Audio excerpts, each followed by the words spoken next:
Bom dia. Bom dia.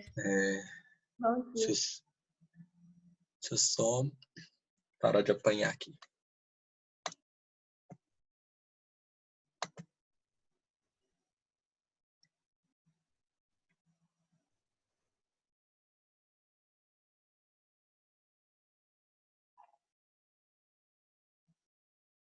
Todo mundo conseguindo ver a tela?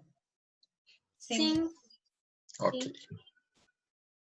Bom, então, a aula de hoje é sobre Camões, um grande escritor português, para a gente poder finalizar a apostila. E a gente já vai começar com essa citação dele que diz o seguinte: cesse tudo que a musa antiga canta, que outro valor mais alto se levanta. Quando ele fala de musa, ele está falando da literatura. Então ele fala, vamos acabar com toda essa palhaçada, que essa literatura antiga, ela já não vale de mais nada. Existe uma literatura agora, que é a que eu estou fazendo, e essa literatura, sim, ela terá um valor muito superior a tudo que já foi feito. Então, ou seja, ele tem ali um convencimento do que ele está escrevendo. Mandei para vocês 4 sonetos de Camões.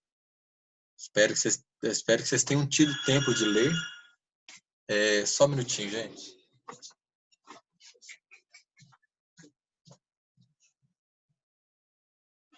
Alô?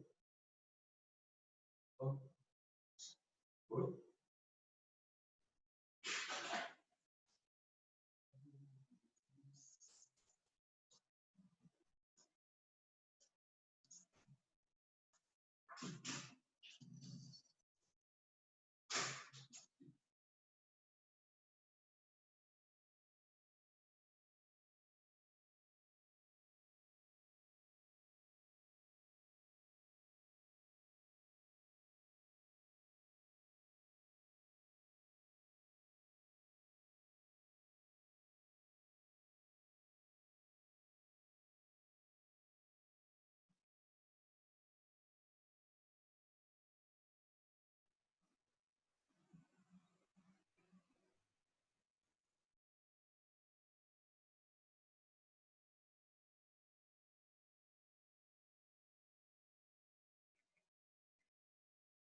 Desculpa. Vamos lá. Então, Camões, então, ele tinha dentro de si um ego muito elevado sobre o que ele estava fazendo. E ele não estava errado, não. Só para poder retomar as características do classicismo, o que foi o classicismo? Então, foi um movimento cultural que ocorreu durante o Renascimento. É a mesma coisa que Renascimento, né? Só que o Renascimento a gente vai dar esse nome quando ele atinge o seu ápice da história. Foi um período de renovação, mas principalmente de grandes transformações. Principalmente porque ele vai trazer tudo aquilo que já foi feito para aquele momento. Então, ele vai buscar lá na cultura greco-romana aquelas características e inseri-las no novo contexto pós-medieval. Então, a Europa toda saía do que a gente chamou de Idade das Trevas, que foi o período medieval, e vai agora no encontro com a luz. Olha só, isso é até muito bonito, é muito literário de se falar. Vai agora para um novo caminho, o caminho da salvação, entre aspas, que é o caminho da ciência, do estudo, ou seja, a Europa vai avançar agora. Sai daquele passado pesaroso da igreja e vai para um novo caminho. Então, ele foi marcado por grandes navegações, porque é a partir desse momento que novas terras começam a ser desbravadas, a ser financiadas. Com isso, vai se desenvolvendo a matemática, o estudo das línguas, o surgimento de gramáticas. O homem passa a se achar poderoso, afinal, ele está conquistando novas terras, e isso dá a ele poder. Teoricamente, ele não poderia fazer isso. Então, as pessoas saem de Portugal, chegam aqui na América do Sul, as pessoas saem da Espanha navegando dentro de um barquinho, dentro de uma caravela, chegam na Argentina, na Bolívia, no Uruguai, saem colonizando tudo. E isso faz com que esse homem se torne o centro do universo. Ele é o todo-poderoso agora. Então, sai de uma cultura teocentrista e passa para uma cultura antropocentrista, onde o homem está localizado no centro do universo. A Igreja Católica, que antes era absoluta, agora passa a não ter mais esse domínio das coisas. Afinal, a ciência está questionando se esse Deus que eles tanto pregam realmente existe, se esse Deus não é só uma criação literária. Esses dogmas que a igreja propõe, eles são colocados em voga, se eles são realmente eficazes, se eles realmente existem, se existe realmente a questão do céu, do inferno, se existe como provar isso. Afinal, a ciência está para a prova, mas a religião não está para a prova. Todo esse questionamento, ele foi feito principalmente durante o humanismo, que é a transição da Idade Média para o Renascimento. No classicismo, ele já tem ali uma certeza muito absoluta de que as coisas da igreja não funcionam, de que aqueles paradigmas cristãos, principalmente, né, eles não são verdadeiros, eles podem cair por terra. Eles não vão abandonar a religião como um todo, de todo. Eles vão ver a religião mais equilibrada. Então, se antes falava, se você não der na linha, você vai para o inferno. Eles vão ver que não existe essa coisa de não andar na linha. Existe ponderar as atitudes. E por isso a literatura e a história elas vão caminhar sempre juntas. Vai se fazer a história e a literatura vai colocar isso no papel. As principais características do classicismo, então, são o antropocentrismo, o homem em evidência, a perfeição formal. Então, eles estão buscando uma rigorosidade em tudo que se faz, seja na pintura, seja na arquitetura, seja na literatura, seja na escultura, independente do âmbito, tudo precisa ser perfeito. Um universalismo, os temas que serão trabalhados durante o Renascimento, eles são os mais diversificados possíveis. São vários os temas, desde o homem, a natureza, ao amor, não importa. O que importa é escrever sobre, é falar sobre. Existe um humanismo, então essa teoria do teocentrismo e do antropocentrismo, ela vai ser bem trabalhada. E uma busca do equilíbrio entre a razão e o sentimento. Então, a razão não pode sobrepor o coração, assim como o coração não pode sobrepor a razão.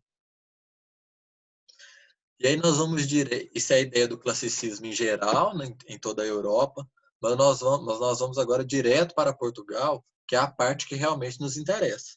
O que vai acontecer em Portugal nesse classicismo?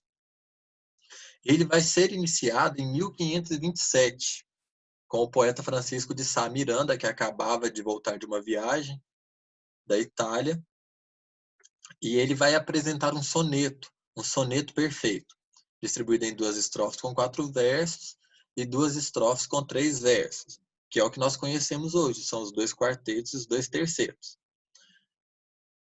Mas, naquela época, essa construção ela ainda era desconhecida.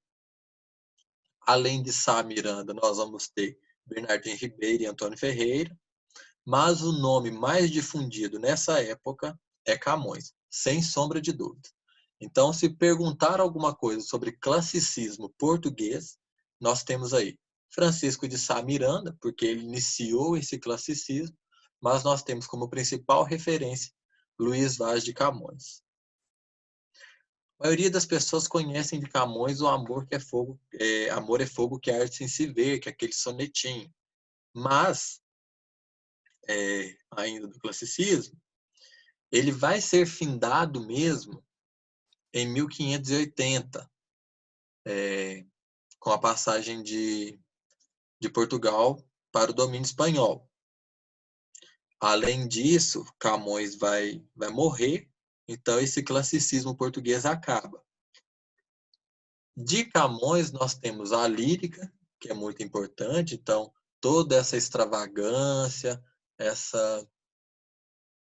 esse colocar um outro eu interno para fora, isso é muito importante a respeito do classicismo de Camões, a respeito da literatura em geral de Camões.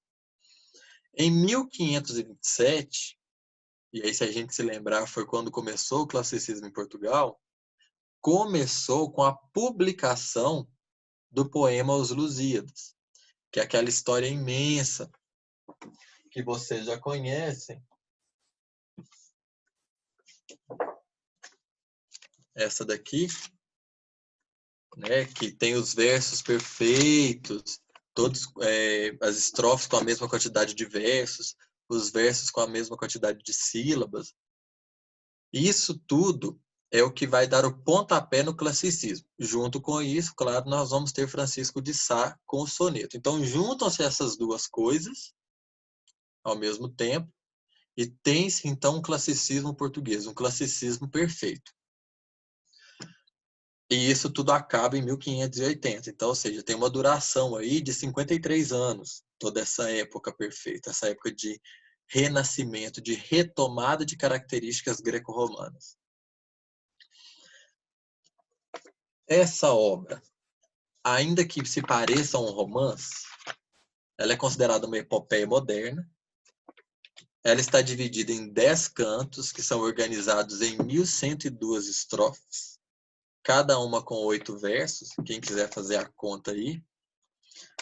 Todos esses versos são decassílabos heróicos, ou seja, eles têm 10 sílabas rimadas, e as rimas são AB, AB, AB, CC. Tudo isso está aqui. Então, ele demorou tempos para poder escrever isso. O que é que nós temos nessa obra, né, Os Lusíadas? Nós temos uma obra literária que pode ser considerada uma obra de arte, porque afinal o autor se empenhou para fazer aquilo ali, em manter essa regularidade formal, tem uma forma, ele não escreveu de qualquer jeito, ele não pegou as palavras e jogou ali, ele não fez coisas aleatórias. Além de tudo, essa obra, ela é considerada o maior poema épico da língua portuguesa. Ela só foi publicada tempos depois. Ou seja, Camões começa a escrever, termina de escrever ela em 1527, mas ela só é publicada em 1572. Todo mundo tem o conhecimento da obra, mas ela só é publicada em 1572, próximo de se acabar já esse classicismo português. Tudo bem até aqui? Sim. Sim. Okay. Se eu estiver falando muito rápido, vocês me falam também. Tá bom. O que nós temos aqui, então, nessa obra, nesse livro imenso? As histórias sobre os grandes feitos portugueses, sobre essas grandes navegações, essa difusão do império, essa difusão da fé, essa conquista de novos territórios. Quem são esses heróis? Pedro Álvares Cabral aparece nessa obra? Não. Ele não aparece.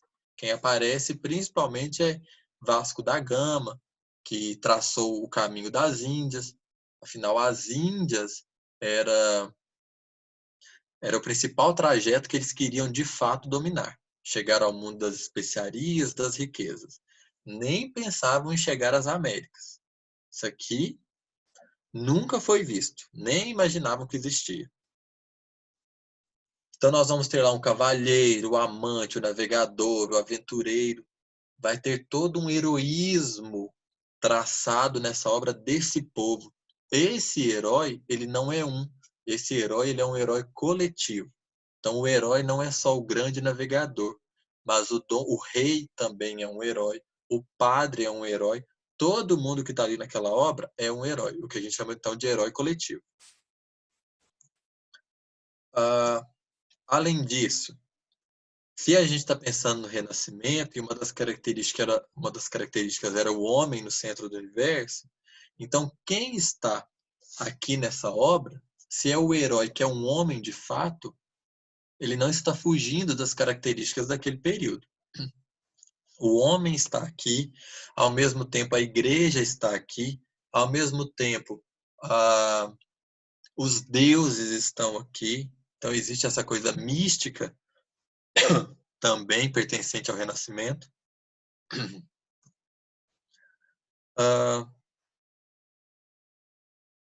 Eu já falei para vocês, né, que vai se desenvolver toda uma história mitológica, que são esses deuses que vão aparecer em torno de todas essas navegações e essas conquistas.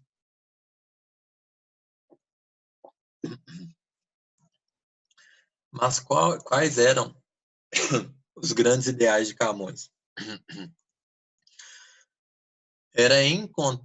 Nós podemos encontrar na obra dele, principalmente em Os Lusíadas, os ideais renascentistas, imperialistas e nacionalistas, cristãos e pagãos, épicos e líricos. Tudo isso está presente aqui. Então vai ter cena de amor, vai ter cena de conquista, vai ter a hora que ele vai falar sobre o sentimento nacional, o sentimento de ser, de se sentir português.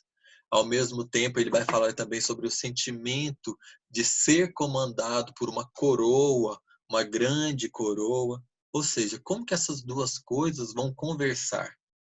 Como é se sentir pertencente a uma nação em que as suas ideias não são valorizadas, onde o seu representante direto, no nosso caso hoje em dia o presidente, por exemplo, não representa de fato o que você defende. Como é ter essas duas coisas sendo exaltadas numa obra? Como é, ao mesmo tempo, acreditar numa igreja e, ao mesmo tempo, ser pagão? Como ser, então, ateu, mas acreditar na palavra, acreditar na Bíblia? Como que essas duas coisas dialogam? Então, essas duas coisas estão presentes na obra. O épico, ou seja, o grande feito está aqui. Mas, ao mesmo tempo, eu tenho um sentimento, uma externação desse outro eu aqui dentro dessa obra.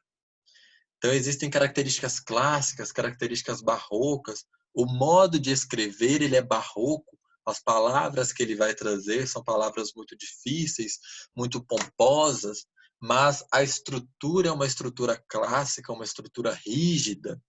Como que ele consegue ter tudo isso em uma obra? Então, por isso ela é uma grande obra, ela é uma grande epopeia, que a gente vai chamar de epopeia clássica. Epopeia moderna, desculpa. Já na lírica dele, os ideais que a gente vai encontrar são totalmente diferentes. Esses ideais correspondem a uma valorização dessa mulher. Existe toda uma filosofia em torno disso. Então é uma lírica reflexiva de quem é essa mulher. Essa mulher ainda é perfeita. Então tem uma característica ainda das canções trovadorescas presentes na lírica de Camões. Ele vai trazer a religião para essa lírica também, falando sobre Deus, sobre a fé. Ele vai falar também sobre a filosofia. Então os textos que Camões escreve são muito filosóficos.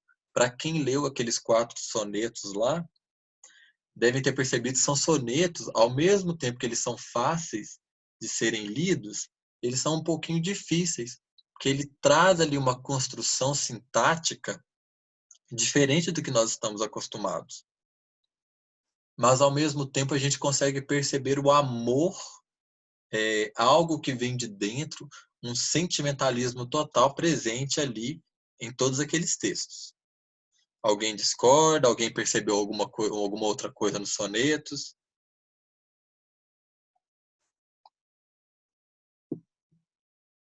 Não? Ok. Então, o lirismo de Camões.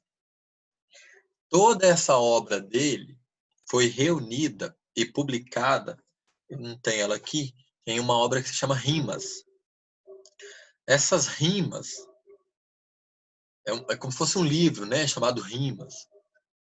Dentro dela você tem as canções, você tem as odes, as églogas, as elégias, as oitavas, as sextinas, as redondilhas, os sonetos. Tudo que ele fez de lírico está num compêndio chamado Rimas. Há uma série de poemas, também chamados de apócrifos, que supostamente seriam de autoria do poeta. O que acontece?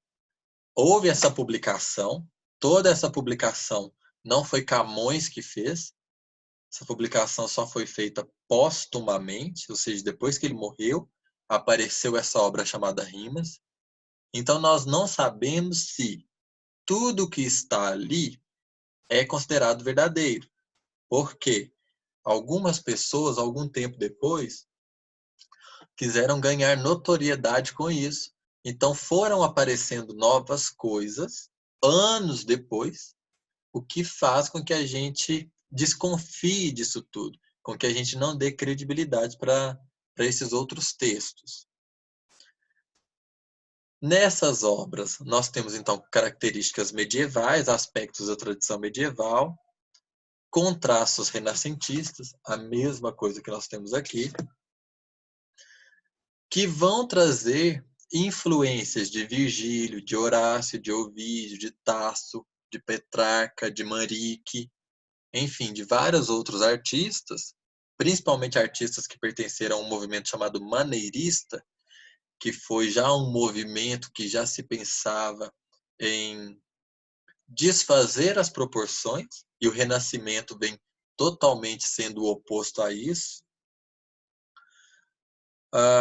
que vão atestar essa consciência do poeta acerca das turbulências sociais, políticas e econômicas que desestabilizavam a visão ordenada do Renascimento.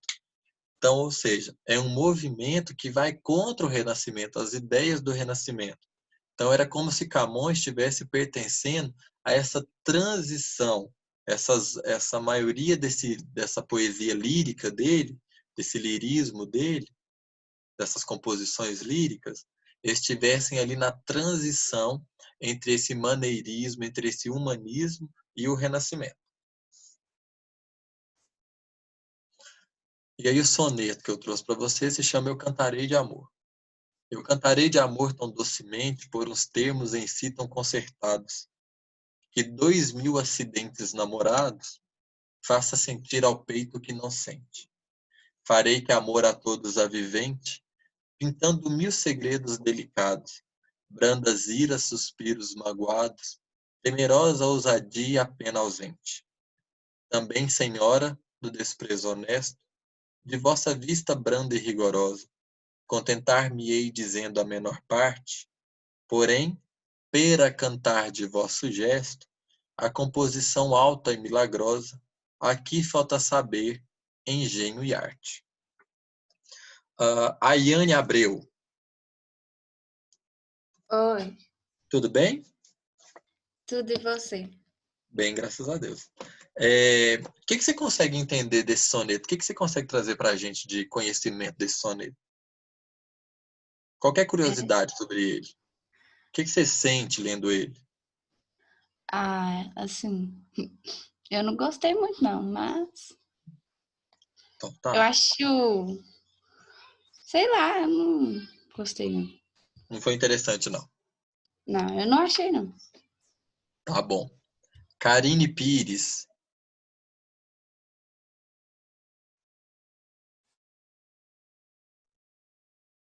Oi. Karina tá aí. Ah, Ana Carolina.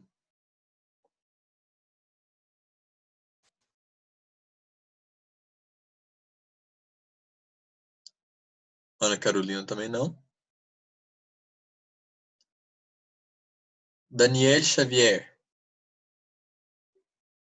Oi, Gustavo. Para falar a verdade, Ah, eu não entendi muito bem. Eu tenho muita dificuldade com poemas, essas coisas, sabe?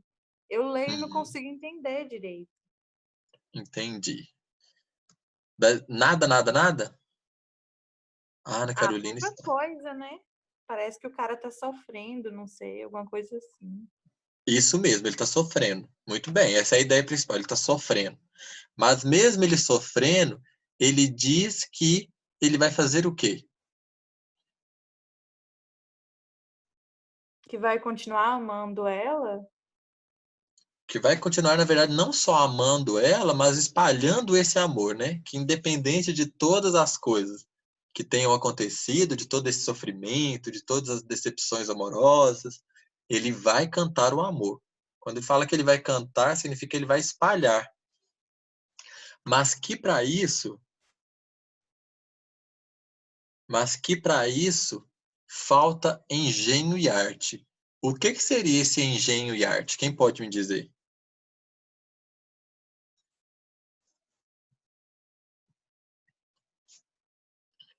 Ninguém? Posso escolher uma pessoa aleatória? Eduarda Bar... Oi? Eu ia falar que falta formas dele expressar isso. Ah, falta forma, falta habilidade para ele ainda em expressar isso. Quem foi que falou? Rafael, Quem foi que falou? Rafael, Parabéns, Rafael, é isso mesmo. Para ele ainda falta toda essa habilidade de como expressar isso. E aí vejam só que aparece a figura da mulher nesse soneto, essa senhora do desprezo honesto. Olha só, essa senhora ela é honesta em desprezá-lo.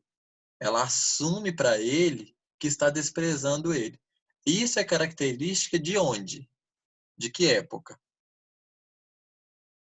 Trovadorismo? Conservadorismo? Do trovadorismo. Então, ou seja, ele está ali nessa transição, então ele não abandona de modo algum ainda as canções trovadorescas. Inclusive, o próprio título já traz para a gente isso. Cantarei. A época em que se cantava alguma coisa era a época do trovadorismo. Tudo bem? Ô, Sim. Gustavo, então Oi. nesse período meio que ainda existia o trovadorismo?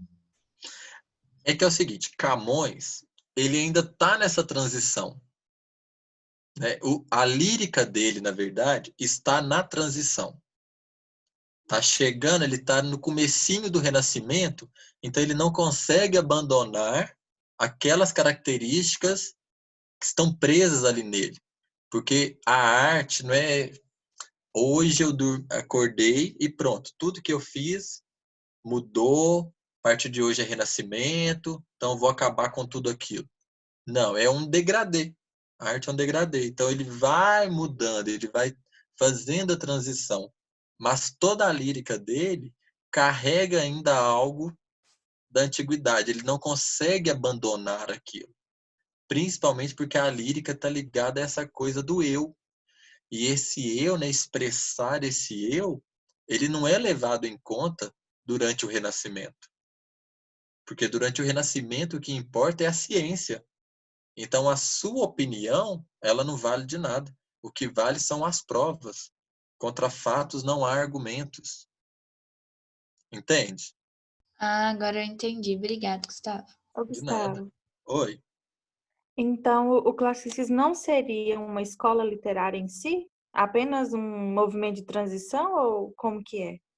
Não, o classicismo ele é uma escola literária. Ele é uma escola literária. É Ah, que, tá.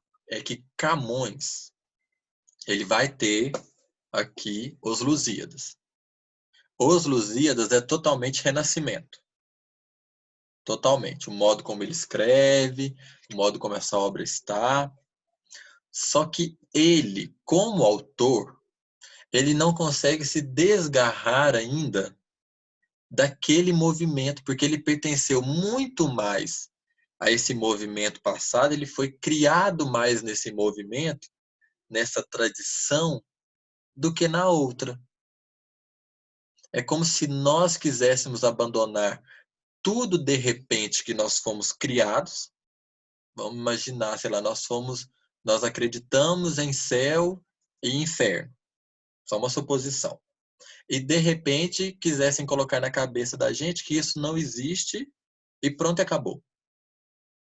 Então é difícil se desgarrar dessa ideia.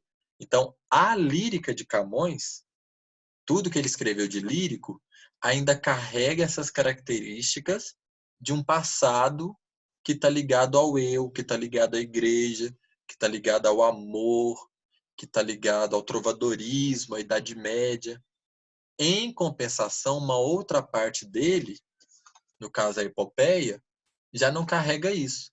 Ele vai trazer, sim, mas não tão forte, não tão evidente quanto na lírica dele.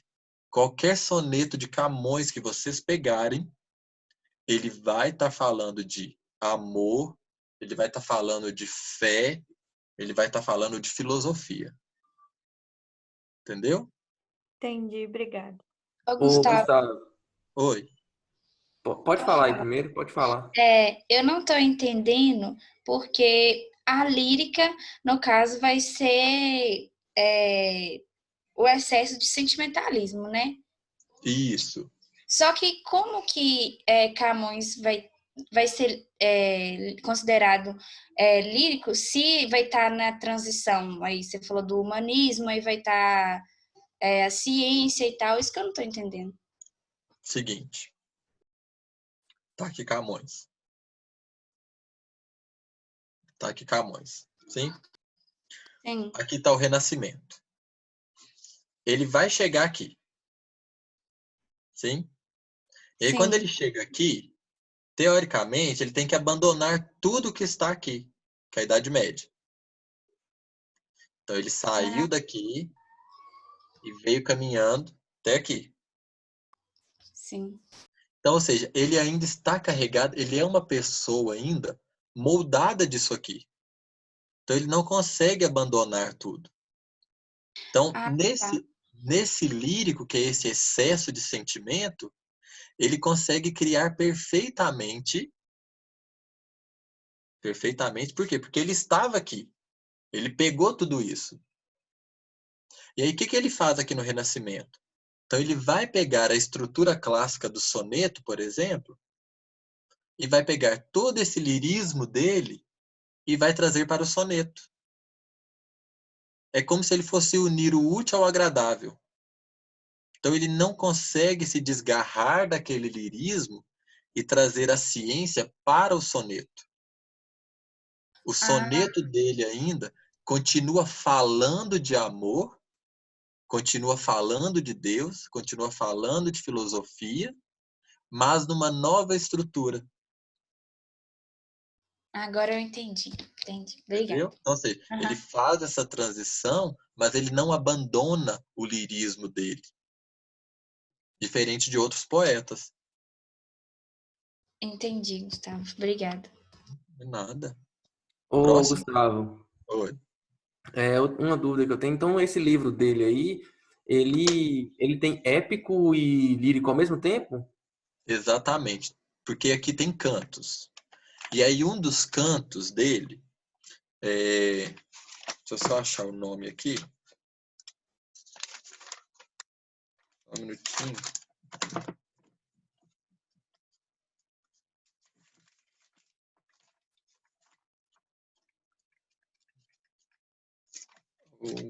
Um dos cantos vai falar sobre o amor. Eu também pensei na estrutura. Poderia ser também, por exemplo, a estrutura lírica do como é que ele escreve os poemas? Não, porque a estrutura aqui, ela é totalmente renascentista. É uma estrutura perfeita. todas as estrofes possuem a mesma quantidade de versos e todos os versos possuem a mesma quantidade de sílabas. Além disso, todas as sílabas possuem o mesmo esquema de rima, que é AB, AB, AB, CC. Então, ou seja, é uma estrutura perfeita. Qualquer parte do livro que você abrir aqui, ele vai estar falando sobre, ele vai estar escrevendo do mesmo jeito. Entendeu? Então, ou seja, a estrutura em si, a forma, ela é renascentista, mas o fundo dele é totalmente variado. Não estou achando o canto, mas é um canto que vai falar sobre o amor, sobre a morte de uma personagem, e que teoricamente essa personagem ela foi enterrada num lugar, e esse lugar de lá brotou uma fonte, e essa fonte seriam as lágrimas dessa personagem. Não, eu vou procurar depois e mando para vocês qual canto que é. Não, tranquilo. Então, é só aquela parte da forma que eu confundi um pouquinho. A forma é o que mesmo? A forma ela é totalmente renascentista, é uma forma perfeita. Entendi. Então a forma não tem a ver com lirismo, né? Não, a forma é a estrutura. O lirismo tem a ver com o fundo. Entendi. Existe fundo Com e forma. contexto, né? Dentro do contexto ele coloca o lirismo. Isso, E é exatamente. épico porque tá narrando a história do povo português, né? Isso, tem um herói. Só que esse herói não é uma pessoa. Esse herói é um coletivo. Ah, sim, Então, agora ou entendi. seja, mais uma vez ele traz o renascimento para aí também. Porque se o renascimento é o homem no centro do universo, quem é que está no centro dessa obra? O homem. Entendi, Entendeu? valeu. Mais alguém? Não? Ok. Então vamos continuar.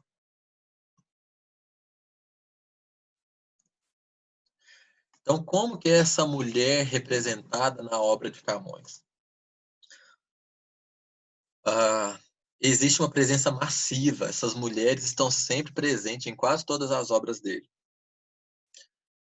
E existe um questionamento sobre a figura dessa mulher, pois ela era um painel muito variado, ou seja, um cardápio muito variado de mulheres. É até estranho falar isso, mas era desde a mulher aristocrata até a mulher camponesa. Todas essas mulheres aparecem. Existe um estudo que vai falar sobre todas essas mulheres e, principalmente, quem eram essas mulheres na sociedade naquela época.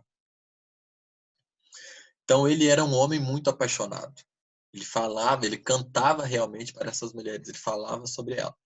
Então, existe aí um lirismo tradicional, que vai dialogar com a tradição popular medieval portuguesa, que é justamente a coisa da cantiga. Então, existe essa mulher que ele não consegue alcançar, mas, ao mesmo tempo, existe aquela mulher do campo que sofre. Então, o amor está relacionado à mulher. Além disso, ele vai trazer o código de cavalaria, que é a criação daquele homem perfeito. Tudo que a gente já viu lá no trovadorismo vai aparecer aqui quando se relacionar a essa mulher, para Camões. Dessa imagem dessa mulher idealizada, esse homem perfeito, o diálogo com a natureza. Tudo bem até aqui? Sim. Então tá. Então, Camões falou em literatura portuguesa renascentista, classicismo, falou de Camões. Camões falava sobre o amor, Camões falava sobre a mulher, Camões falava sobre a igreja, Camões falava sobre a filosofia, ele falava sobre tudo, mas na forma renascentista.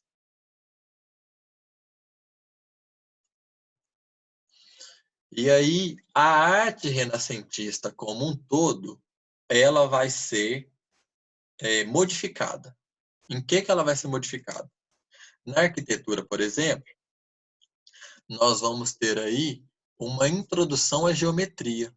Se a gente já falou que o Renascimento está desenvolvendo a matemática, desenvolvendo uma gramática, é esse o momento de comprovar essas coisas.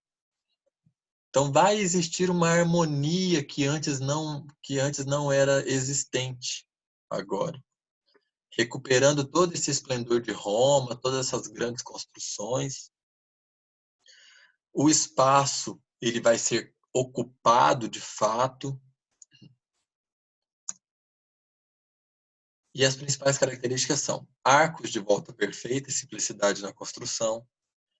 A escultura e a pintura, que antes estavam juntas da arquitetura, elas vão ser dissociadas agora. Cada uma vai ter o seu lugar. Grandes construções como palácios, igrejas, vilas, fortalezas. E aí vocês têm um exemplo, que é a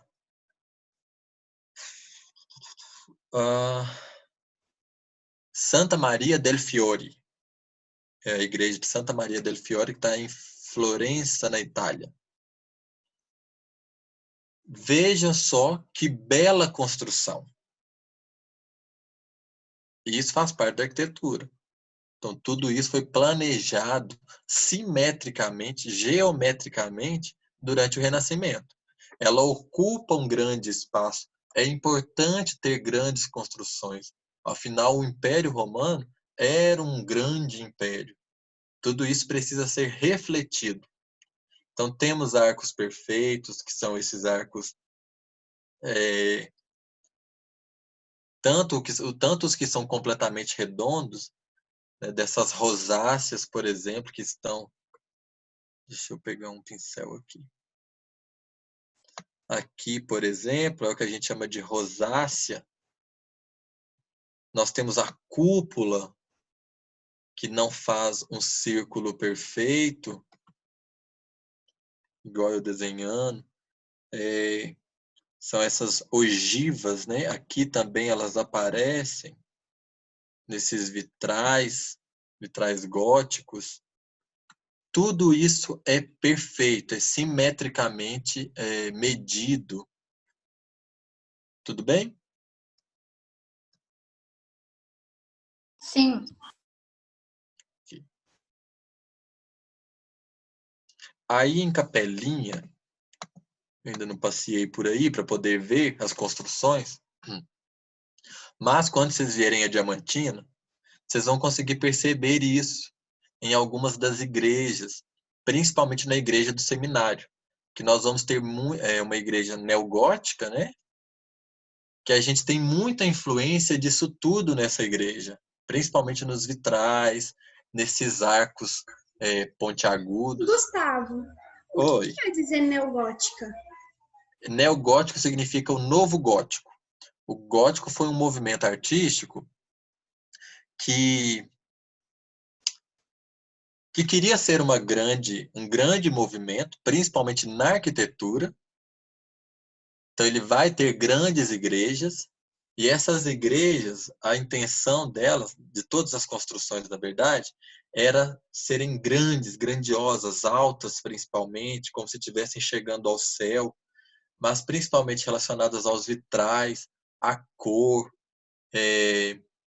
onde existe uma luz que vem de fora, essa luz é Deus, que entra, né, para algum lugar. Isso é o gótico. Ele é o oposto do barroco. Ah, tá, entendi. Obrigada. Tá? Por exemplo, a igreja da Sé, em São Paulo, ela é totalmente gótica.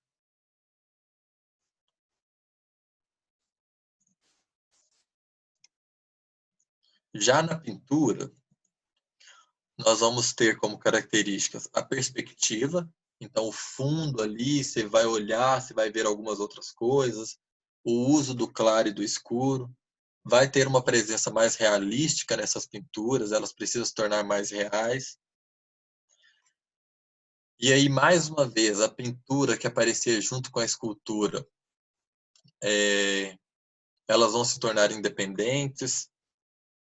Vai existir aí um surgimento de artistas com estilo pessoal, eles não vão querer seguir uns aos outros.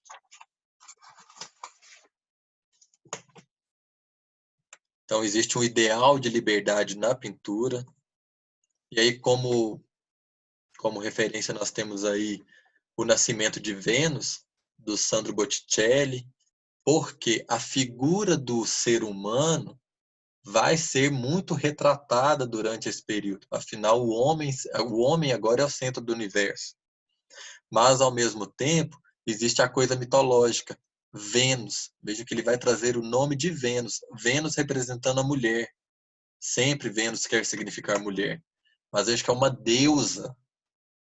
E aí tem esses elementos da concha, do mar, do anjo que voa. Mas, ao mesmo tempo, deixa eu pegar aqui, né? Mas, ao mesmo tempo, nós temos aqui um ser humano real que pisa na terra, fazendo uma oposição aos anjos. Ou seja, essas duas coisas dialogando durante o Renascimento. E aqui a mulher sendo a criação. Tudo bem? Sim. E aí eu falei do claro e do escuro. Isso fica mais evidente aqui em Mona Lisa. Então na Mona Lisa a gente vai ter esse uso do claro e do escuro. É uma obra totalmente enigmática. É uma obra que parece ser muito realista. Parece não, né? Ela é muito realista. Principalmente, né, no olhar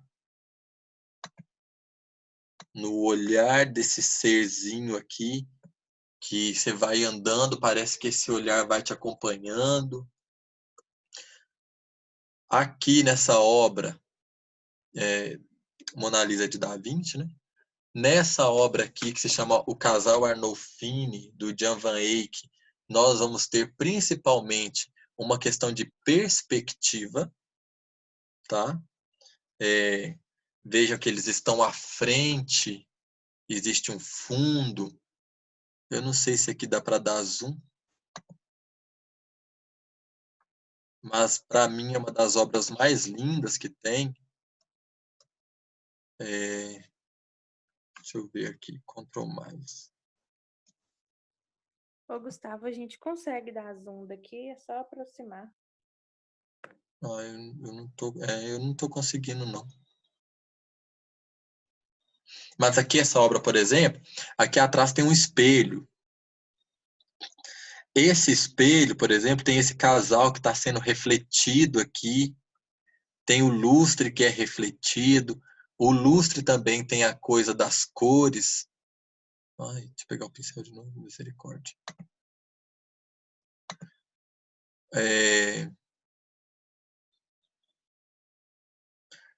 O lustre tem a coisa das cores, o claro e o escuro. Desse lado está mais claro, porque o sol bate aqui. Aqui nós temos a sombra do homem. Aqui na roupa dessa mulher nós temos a questão da sombra também, afinal a luz não bate aqui. Aqui nós temos uma escrita que quando dá o zoom consegue se ler perfeitamente. Deixa eu só contar aqui. 1, 2, 3, 4, 5, 6, 7, 8, 9, 10. Tinha alguma coisa aqui também nesse espelho, além da representação deles, que eu não vou me lembrar o que é. Mas se vocês pesquisarem na internet essa imagem e derem zoom nela, vocês vão conseguir encontrar várias imagens desenhadas, pintadas aqui no fundo. E vejam que não é uma obra grande, mas é uma obra muito bem detalhada, muito, né, buscando essa perfeição que existia na cultura grega, na cultura romana. Apagar.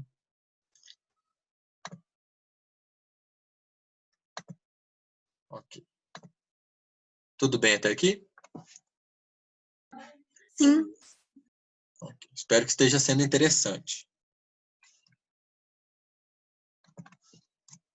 E já na escultura, nós vamos ter a busca da perfeição mesmo. Tá? Ele não sentiu necessidade, esse movimento, de elaborar uma regra de como aquilo deveria ser feito. A única regra deveria ter equilíbrio. E aí, o que eles vão fazer? Eles vão buscar inspirações, motivos para se inspirarem. Esses motivos eram os seguintes: deveria ser natural, deveria então se parecer ao real, o que é que a gente chama de verossimilhança. Não é real, mas deve se parecer com o real. O homem deve ser a representação principal, principalmente o corpo e a expressão dele, a expressão física, então os músculos, o rosto ou o olhar. E a técnica, ostentando conhecimento. E aí nós vamos ter Davi de Michelangelo, considerado o homem perfeito, nas suas estruturas, nas suas medidas. E aqui nós vamos ter o rapto das Sabinas. Esse é o nome da escultura do Jean de Boulogne, um escultor italiano, que retrata aí uma lenda. Então, ou seja, tem a coisa mitológica, mas ao mesmo tempo se parece muito real o modo como ele esculpe tudo isso. Se a gente olhar aí bem, né? Até aqui embaixo,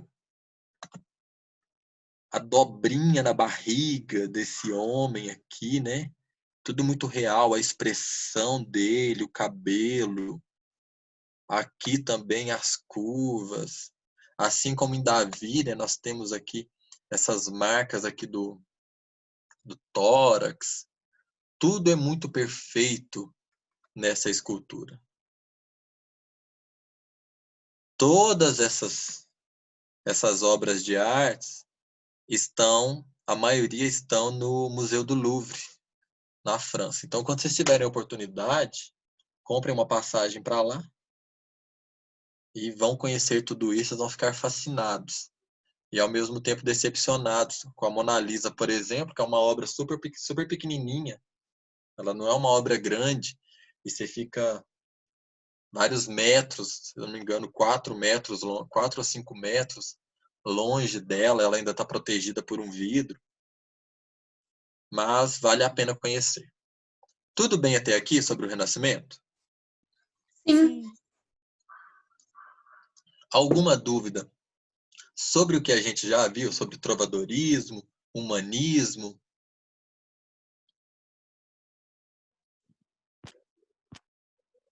Eu mesmo não tenho não, Gustavo. Tá. Novelas de cavalaria? Não? Sobre novelas de cavalaria, mandei para vocês Tristão e Isolda. É um romance super bonitinho, que vale a pena ler. Para quem leu deve ter, né, chorado até no final, com o final de Tristão e de Isolda, porque eu mandei justamente a parte final da obra. Então aquilo ali é o final. Não é o começo, não é o meio. É o final da obra. É o último capítulo mesmo. Essa imagem aqui. Né? Eles mortinhos lá, mas morrendo juntos. Então, quem quiser ler depois, tem o PDF na internet, que lá inclusive é o PDF, uma parte do PDF. E aí, o que nós vamos fazer agora? Ai, meu Deus. Aqui, vocês têm na apostila, lá na página 144, vocês têm essa tabelinha, justamente comparando o classicismo e o trovadorismo. O que era, então, quais eram as características do classicismo, quais eram as características do trovadorismo. Mas eu acho que isso é muito evidente. No classicismo, a gente vai ter uma retomada das formas e um desligamento com a igreja, uma valorização a mais do conhecimento, da razão. E o trovadorismo não. O trovadorismo é toda aquela melancolia, todo aquele sofrimento, toda aquela aristocracia em ascensão. E aí acho que a gente poderia fazer, a gente tem bastante tempo, os exercícios de aprendizagem. O que vocês acham? Sim, vamos fazer. Vamos? Então eu vou fechar isso aqui. Aliás, fechar não, vou deixar aberto. E vou abrir todos vocês aqui na tela.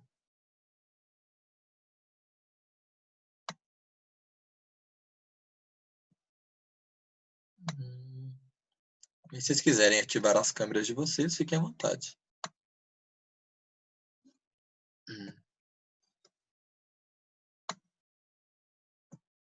Tá, já entendi que não.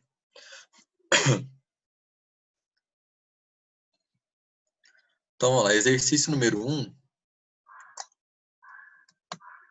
Deixa eu mudar aqui.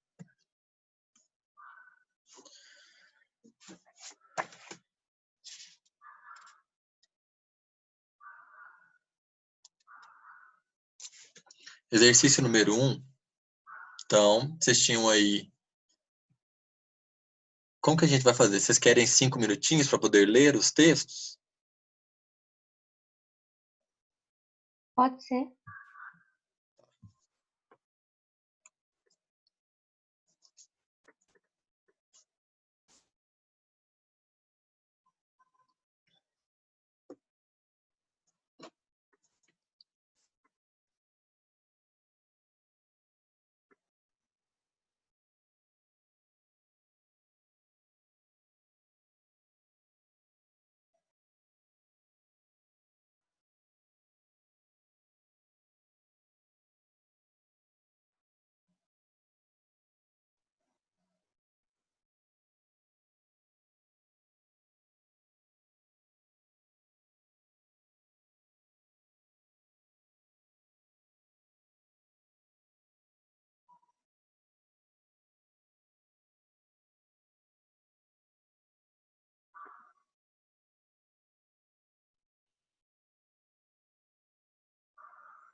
Alguma dúvida até aí?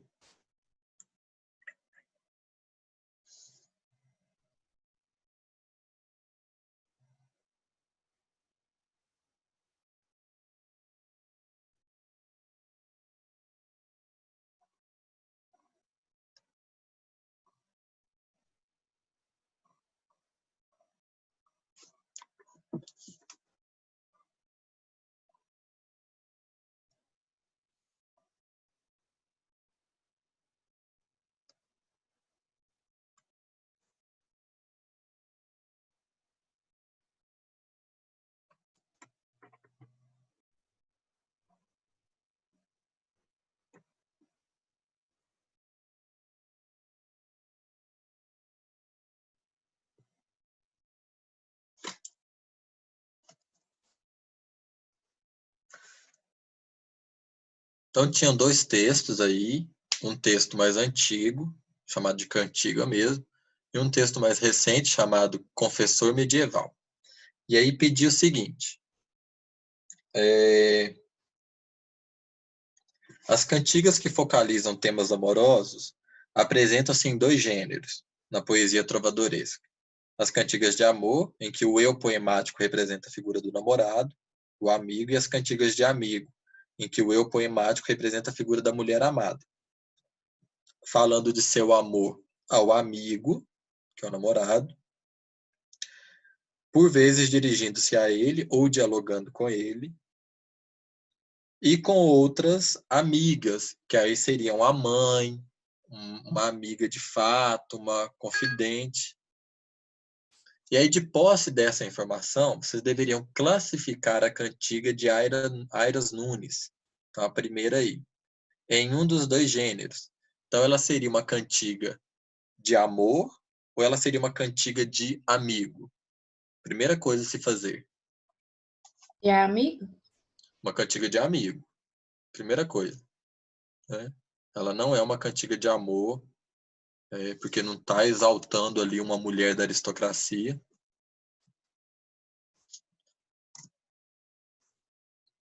E depois, apresentando a justificativa dessa resposta. A justificativa é justamente essa. Ela traz aí as próprias palavras, né? Bailemos nós já todas três, ai amigas. Então, ou seja, vamos dançar, queridas companheiras. Em momento algum, ela vai falar sobre... Desculpa. Se já é uma mulher falando, então já é uma cantiga de amigo. Porque na cantiga de amor é só o homem que fala para a mulher. Então, em momento algum, tem a presença desse homem cantando para uma mulher. Tudo bem? Sim. Sim. Na B, identifique, levando em consideração o próprio título, a figura que o eu poemático do poema de Cecília Meirelles representa. Então, esse eu poemático, ele é um confessor medieval. Esse é o título do poema.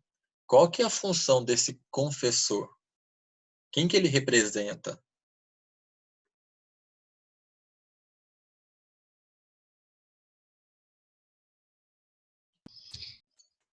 O cara que foi embora? O amigo, no caso? Namorado? Na verdade, ele é uma pessoa, não necessariamente o cara que foi embora, mas ele é um cara que escuta as confissões, né? Professor, aquele que tem o ato de professar. Contador, aquele que tem o ato de contar. Confessor, aquele que tem o ato de confessar. Então, quando a gente vai fazer uma confissão, significa que a gente vai confessar para alguém. Então, é aquela pessoa que ouvia todas essas confissões. Aí pode ser um padre, pode ser um próprio amigo ou uma amiga.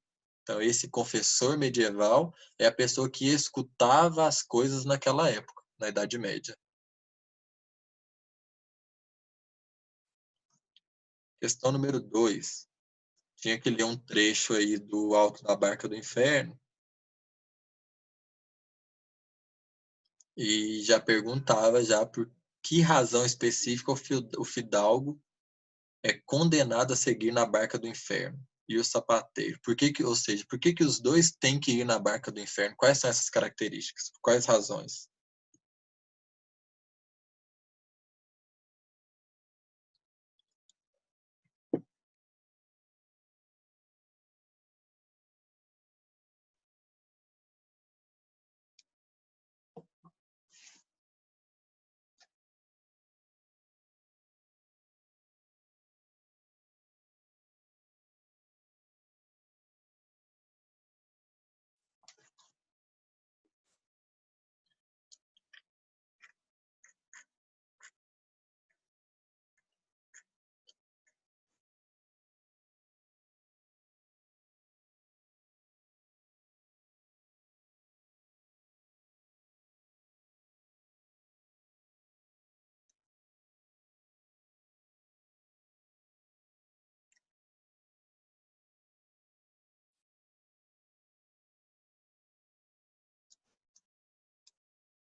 Conseguiram descobrir?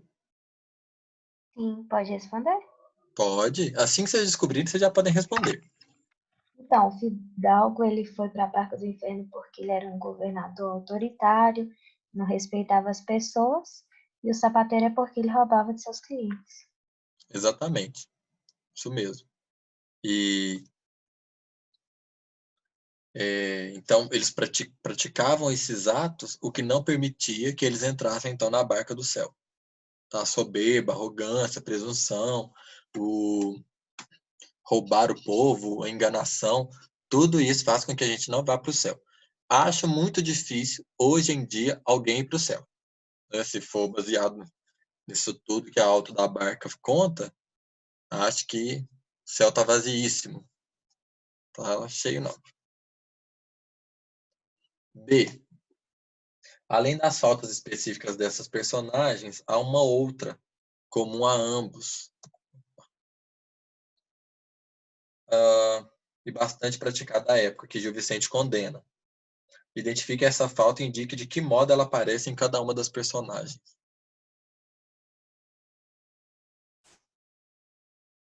Qual que é essa... Qual que é essa falta? Falta o que neles?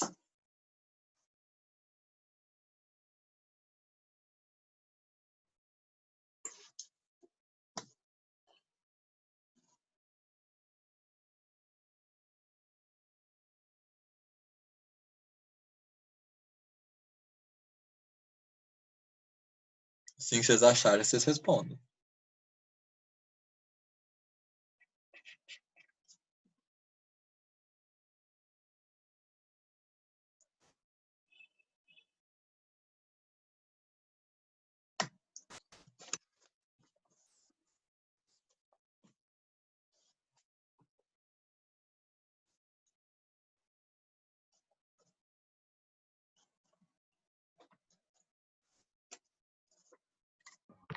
Seria pela postura que eles achavam que, assim, o Fidalgo, ele achava que ele era superior aos outros.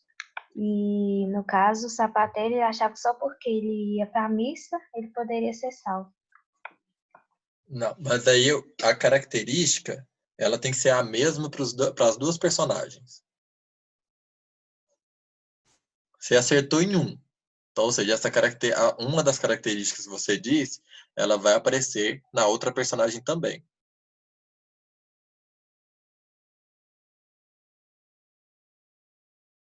A questão da religião, dos dois frequentarem a igreja?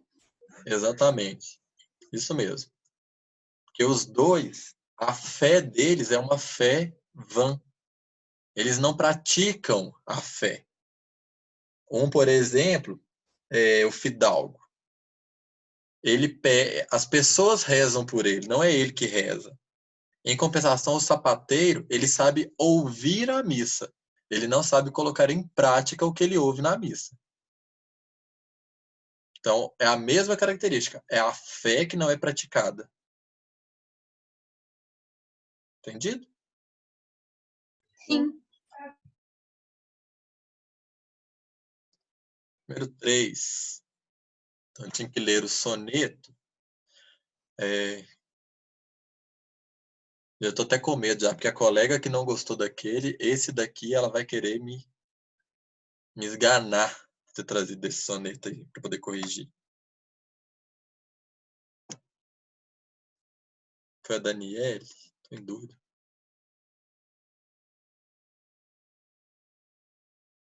Foi a Ayane. A Ayane, não me mate, eu não tenho culpa, por favor. Tá bom.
Já acharam a resposta do primeiro?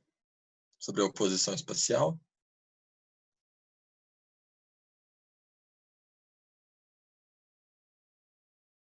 Eu não entendi muito esse texto, não, Gustavo. Cá nesta Babilônia, donde mana a matéria o quanto mal o mundo cria, cá donde o puro amor não tem valia, que a mãe que manda mais, tudo profano. Então ele já começa falando sobre um lugar que é conhecido como Babilônia, e nessa Babilônia ele já começa a descrever esse lugar, falando que não é um lugar muito bom, não.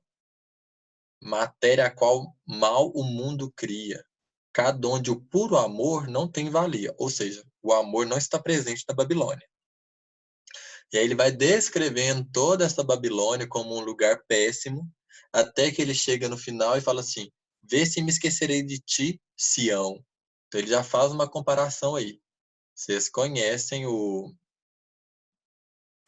já ouviram falar do Monte Sião? Sim? É um monte sagrado? Isso, o Monte Sagrado. E a Babilônia. Também, né? Teve lá... Ai, qual que era a história de Babilônia? De algo lá que se desfaz. Não me lembro muito bem. Mas que não era o lugar sagrado. Ou seja, já traz essa oposição aí. Esse oposto de lugares. E aí a primeira questão dizia o seguinte. Uma oposição espacial, então um espaço oposto, configura o tema e o significado desse poema de Camões. Identifique essa oposição. É justamente essa oposição desses dois lugares, entre o profano e o sagrado, indicando o seu significado para o conjunto dos versos. Qual é o significado? Precisa, sim, de muita interpretação. É uma questão que demanda tempo para poder se pensar. Vocês não iam conseguir fazer isso aqui em 5 minutos. E... Ô, Gustavo, Oi. seria o céu e o inferno, não, né? Isso mesmo, o céu e o inferno. Então ele vai comparar um lugar ao céu, um lugar ao inferno, um lugar ao bom, um lugar ruim. Ô, Gustavo, Oi. na última parte, o que ele quer dizer com isso? Qual? Vê se me esquecerei de ti. É porque se a gente for lendo tudo aí, ó, ele vai terminar lá com a natureza, ponto final. Sim, ou seja, ele descreveu toda a Babilônia. A Babilônia inteira é um lugar ruim. Ele fala, vê se me esquecerei de ti, Sião. Ou seja, não há como esquecer Sião, o Monte Sião, Entendi. o lugar sagrado, estando ali. Ou seja, ele está no meio de todo o inferno, de todo lugar ruim, e aí que ele vai se lembrar de que o Monte Sião era um lugar bom. Então não tem como ele esquecer esse Sião. Entendi agora. Tá? Então o significado que ele vai trazer no conjunto desses versos é o desse, do bom e do ruim mesmo, do profano e do sagrado. Na letra B já pedia para poder identificar nos tercetos. Então já tinha que ir direto lá no final. Duas expressões que contemplam a noção de desconcerto. O que é essa noção de desconcerto? Para ele, esse mundo está todo desconcertado, a Babilônia está toda desconcertada, ali não se tem regras, ali não se tem valores. Então, onde está presente esse desconcerto? Nos tercetos.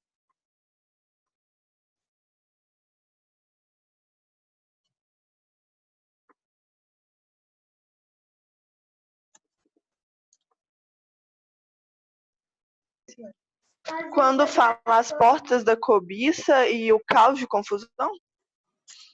Você acertou uma. Acertou uma.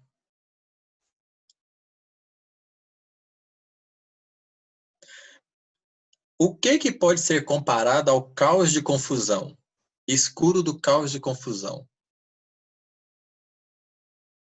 O labirinto? O labirinto. Você está no labirinto ali, você fica perdidinho, é um caos aquilo ali, você quer sair, não consegue. É a mesma coisa que quando você está dentro de um lugar super escuro e você não consegue sair desse lugar. Então, essas duas coisas indicam esse desconcerto do mundo. E aí, exercícios propostos. Nós ainda temos 10 minutos. Obviamente, não vai dar para fazer tudo. Queria ver com vocês o seguinte. É a última coisa da apostila. Todos os exercícios já estão aqui já com os devidos comentários já das respostas. Vocês querem que eu já envie ou que na próxima aula a gente termine? tiver tempo hábil, eu acho que seria interessante a gente fazer junto para poder estar discutindo e tudo mais. Ok. É porque eu não sei se... É porque a nova apostila já chegou, né? Mas eu não sei se a gente... não sei se a gente já tem que começar, se a gente... Vou ver com o Caleb depois. Se for cair nesse simulado, tive. Eu acho que esse simulado só vai até esse livro aqui, essa matéria. Tá. Ok. Eu vou ver com ele aí, então. Mas de qualquer jeito eu já mando. Ah, não sei. Se eu vou mandar também vai ser domingo. Só mando domingo as coisas. Os exercícios propostos aí já era de marcar. E aí... Vamos lá.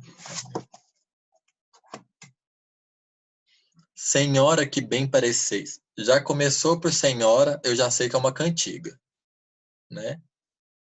Quem te viu, quem te vê. E aí, você era a mais bonita das cabrochas dessa ala. Você era a favorita onde eu era mestra-sala. E aí vai falando, aí no final, Chico Buarque. Já sei que Chico Buarque era um compositor, cantor, então eu já sei que é uma música. Ou seja, as duas coisas aí estão relacionadas à música, à canção. Aí fala, a cantiga do rei Dom Diniz, adaptada por Natália Correia, e a canção de Chico Buarque de Holanda expressam a seguinte característica trovadoresca. Então eu preciso realmente ler essa canção. E eu vou deixar vocês lerem.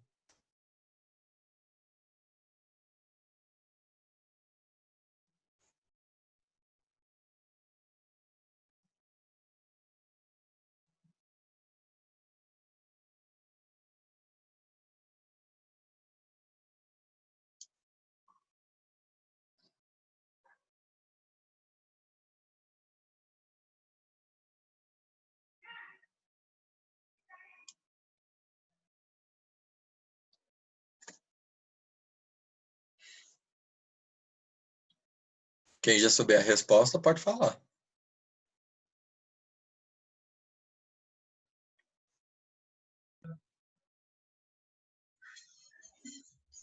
A letra B? A idealização da mulher como símbolo de um amor profundo e universal. Eu acho que é a A. A vassalagem do trovador diante da mulher amada que se encontra distante. Vamos lá, na letra B, só tem uma coisa aí que não torna essa alternativa correta, que é a palavra, o adjetivo universal. Entendi. Só por causa disso, porque Uhum. nas duas canções, essa mulher ela é a idealização de um amor profundo mesmo desse homem, mas não a do amor universal. Entendi. Alguém mais? Quem falou letra A? Eu, Karim. É a letra A, sim, a vassalagem do trovador diante da mulher amada. Nessas duas canções, esse homem ele não consegue alcançar essa mulher, né? Na canção de Chico Buarque mesmo, ele fala: hoje a gente nem se fala, mas a festa continua. Suas noites são de gala, nosso samba ainda é na rua. Ou seja, ele se mostra inferior a ela. Quer dizer, ele faz essa comparação como se o samba fosse inferior às noites de gala. Então, ou seja, ela está ali no poder, numa aristocracia, e ele ainda está distante dela. Então, é a letra A. 2. A literatura do amor cortês pode se acrescentar, contribui para transformar, de algum modo, a realidade extraliterária. Atua como componente do que Elias chamou de processo civilizador. Ao mesmo tempo, a realidade extraliterária penetra processualmente nessa literatura que, em parte, nasceu como forma de sonho e de evasão. Interprete o comentário anterior e, com base nele e em seus conhecimentos acerca do lirismo medieval, galego e português, marque a alternativa correta.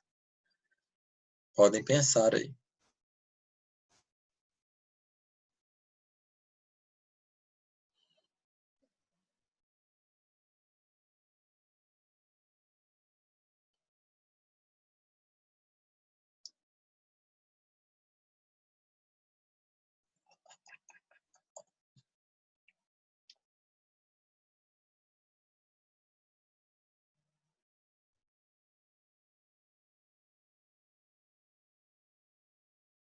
Quem souber pode responder.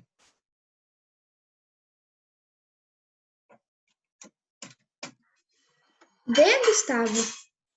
B de bola? D. D de Deus. D de Deus? Isso. Alguém discorda?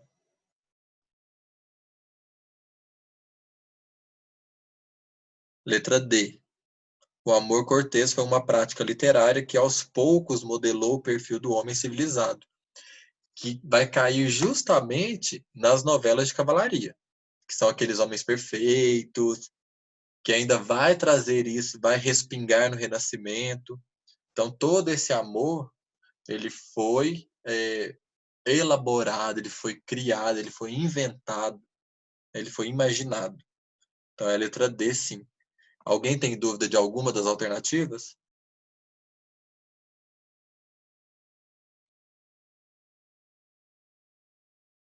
Não? Gustavo, Oi. quem que foi esse vilões aí? Ah, então. Aí é uma pegadinha. Porque não é pelos vilões, produzida por cancioneiros. Então só mudou aí o substantivo. Porque todo o restante da alternativa está correto. A servidão amorosa e a idealização da mulher foi o grande tema da poesia produzida por, aí no caso seria trovadores, cancioneiros, menos vilões. Vilão é justamente a pessoa que faz mal mesmo para alguém. Ah, sim, entendi. Obrigada. Nada. Mais alguma? Ok. 3. Gil Vicente, criador do teatro português, realizou uma obra eminentemente popular. Seu Alto da Barca do Inferno, ensinado em 1517, apresenta, entre outras características, a de pertencer ao teatro religioso alegórico. Tal classificação justifica-se por. Assim que vocês souberem, vocês podem responder.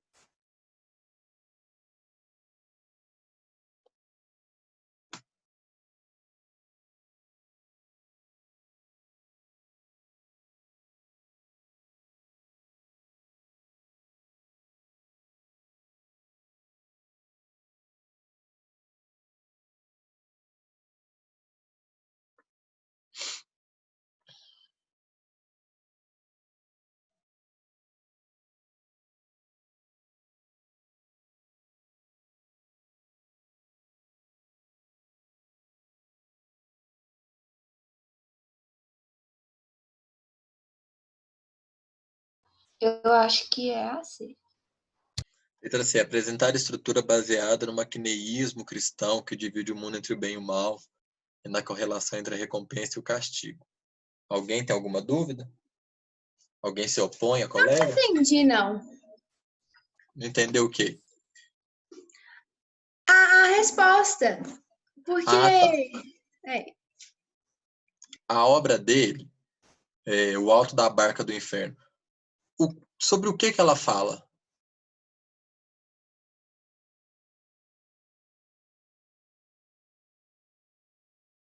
Oi? Tá perguntando pra Karine? É, para colega que está com dúvida.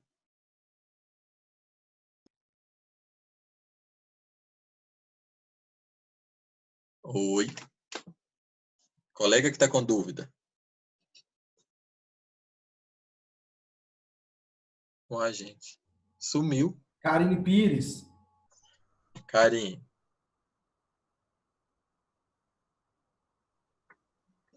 eu. Tô escutando? Agora eu tô ouvindo. O Alto da Barca do Inferno é aquele que decide quem vai pro inferno e quem não? Isso. Então tá baseado o quê? No bem e no mal. Nessa Agora eu entendi. Não, é porque eu tava confundindo. Eu pensei na D, mas aí quando eu lembrei. Agora eu entendi. Ou seja, divide essa máquina cristã dessa ideia que foi criada de que ou é bem ou é mal. E que se você faz algo bom, você tem uma recompensa. Mas se você faz algo mal, você tem um castigo. Então, por isso que essa obra dele ficou tão conhecida. Porque ele não vai se preocupar em defender a igreja ou julgar a igreja. Porque, inclusive, o padre na obra, ele é criticado pelos atos dele. Não por ele ser padre, não por ele ser da igreja, mas sim pelas atitudes dele. Então, ele fez o mal, então ele merece o castigo, independente se ele é padre ou não. Ah, tá, entendi. Sim? Alguém tem alguma dúvida sobre alguma das alternativas?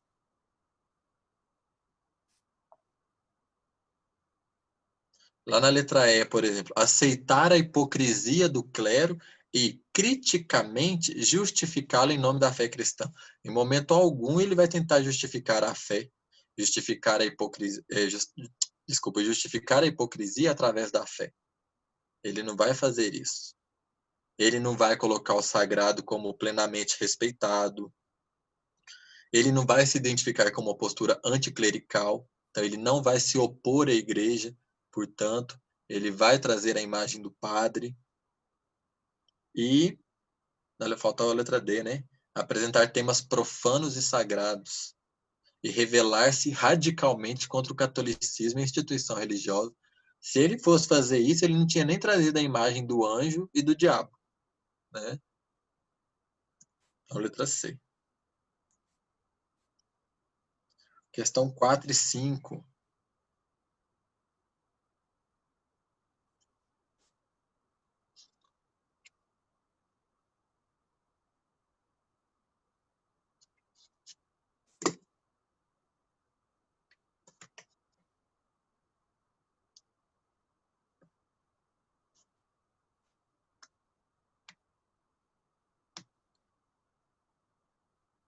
Quando vocês já souberem a resposta da alternativa, tinha que ler o soneto aí de Camões. Depois perguntava sobre como é essa visão de mundo de Camões nesse soneto.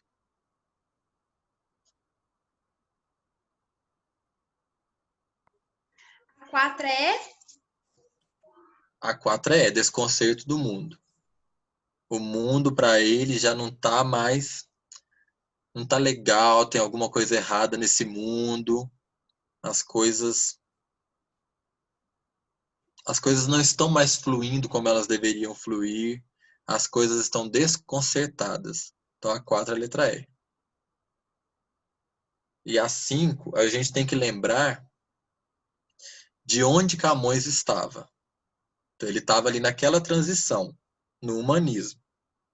Então ele tinha parte da Idade Média e parte do Renascimento impregnado nele.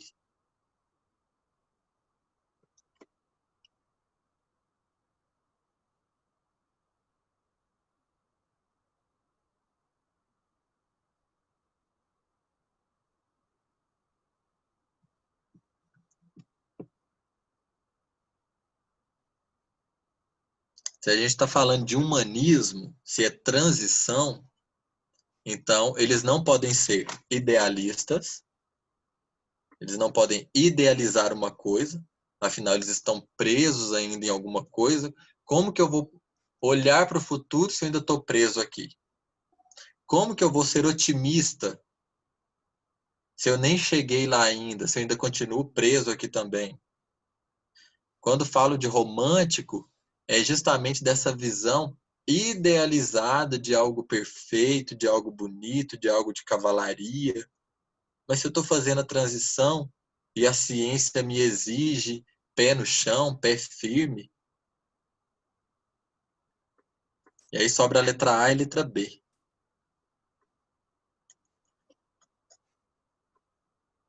Qual que vocês marcariam? A de realista? Ô, Gustavo, seria a B por conta do ele estar descontente já com o mundo, por ele falar assim, a cor perdida. Então, assim, não vai ser não é realista. Ele não está sendo real, ele não está aceitando as coisas ainda, porque ele ainda está vivendo com o pezinho ali. Ele ainda tem aquela coisa do lírico preso nele, então ele não está sendo real. Então, Ele por está isso é a ali, B. é a letra B, fatalista. Principalmente no final do soneto, quando ele fala assim: ó gente temerosa, não te espantes, que este dia deitou ao mundo a vida, mais desgraçada que jamais se viu. Então, ou seja, há uma mudança aqui, algo está acontecendo, algo está sendo fatal, algo está morrendo, algo está acabando. Então, ele é fatal, ele não é real. Que ele ainda continua ali com o pezinho. Ele tá lá, mas ele tá cá também. Entendeu? Ele não tá em lugar nenhum. Então, ele não tá nem sendo realista e nem tá sendo otimista. Porque pode ser que tudo aquilo ali dê errado. O importante é só aquele momento ali para ele de algo que está acabando. Tudo bem? Sim. Tudo está aqui, tá, gente? Meio-dia e 20. Deu a hora? Deu. Deu. Alguém tem alguma dúvida até aqui? Não. Não? Então eu vou ver com o Caleb. E aí a gente decide juntos como que a gente faz. Se a gente já tem que ir para a nova apostila ou se a gente continua aqui, introduz lá. Mas de qualquer modo eu vou mandar o arquivo não vai ser hoje. E vocês vão ter todas as respostas. Se ficar alguma dúvida, é só me mandar mensagem. Provavelmente não deve dar tempo não, Gustavo, porque terça-feira que vem é feriado. E não sabe se vai ter aula, o Caleb ficou de olhar. Terça-feira que vem é feriado? É, Ah, misericórdia. Ah, é 21 de abril. Verdade. Então é isso. Caleb, algum recado, meu amor? É lindo, Gugu. Ai, linda é você. Ai, se meu dinheiro desce. Dá. Então tá, brigadão, Gugu. Valeu. Nada, amor. Então, beijão. Beijo. Beijo pra todos. Se cuidem. tchau, Gustavo. Tchau. Ah,